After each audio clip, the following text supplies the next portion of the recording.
ক্ষেত্রেই আসলে দেখি যে অনেকেই প্রেগনেন্সির সময় বারবার আলট্রাসোনোগ্রাম করছেন, কখন আসলে কি সময়টি করা প্রয়োজন? আলট্রাসোনোগ্রাফি বারবার করাতে আসলে তেমন কোনো গুরুত্বপূর্ণ ইনফরমেশন পাওয়ার কোনো সুযোগ নেই। এটির একটি নির্দিষ্ট নিয়ম আছে। যেমন একটা মা যখন প্রথম আমাদের কাছে আসেন, উনি যখন আমাদেরকে একটা ভালো সংবাদ দেন যে উনি প্রেগনেন্ট, আমরা ইউরিন টেস্ট যেটা আছে সেটার মাধ্যমে নিশ্চিত হই, পাশাপাশি আমরা একটি আলট্রাসোনোগ্রাম করি। কারণ যে গর্ভটি হয়েছে সেটা জরায়ুতেই হয়েছে কিনা এবং গর্ভটি সুস্থ আছে কিনা সেটি নিশ্চিত হওয়ার জন্য। তারপর আপনারা সেকেন্ড ট্রাইমেস্টারে একটি আলট্রাসোনোগ্রাম করতে পারেন যদি মায়ের কোনো অন্যরকম কোনো অভিযোগ না থাকে, অন্য কোনো কমপ্লেইন না থাকে। এবং থার্ড ট্রাইমেস্টারে গিয়ে আর অ্যানোমালি স্ক্যান, এটিও এক ধরনের আলট্রাসোনোগ্রাম যেটাকে আমরা অ্যানোমালি স্ক্যান বলি, যেটা 18 থেকে 22 সপ্তাহের মধ্যে আমরা করে থাকি। এবং এই পরীক্ষার মাধ্যমে গর্ভস্থ শিশুর জন্মগত কোনো ত্রুটি আছে কিনা সেগুলো বোঝা যায়।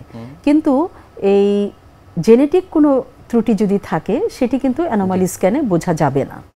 যদি গঠনগত কোনো ত্রুটি থাকে সেটি অ্যানোমালি স্ক্যানে বোঝা যায়। এবং এটি কিন্তু এখন খুবই জনপ্রিয় একটি পরীক্ষা, 18 থেকে 22 সপ্তাহ। আমি আবারও একটু হাইলাইট করলাম, যাদের সামর্থ্য আছে বা যারা করতে চান তাদের এটা করে নেওয়া ভালো।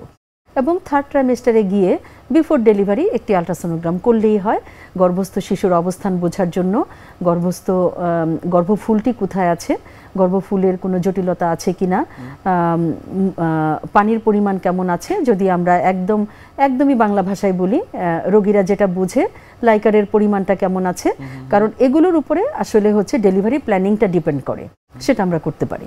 নিরাপদ মাতৃত্ব এর ক্ষেত্রে আসলে প্রতিবন্ধকতা সৃষ্টি করছে কোন কোন অবস্থা? আমি এই প্রতিবন্ধকতা বলার আগে আমি পোস্টন্যাটাল কেয়ারের উপরে বিশেষ গুরুত্ব দিতে চাই, এবং আমার পরবর্তী যে ধাপগুলো আছে সেখানেই প্রতিবন্ধকতাগুলো চলে আসবে।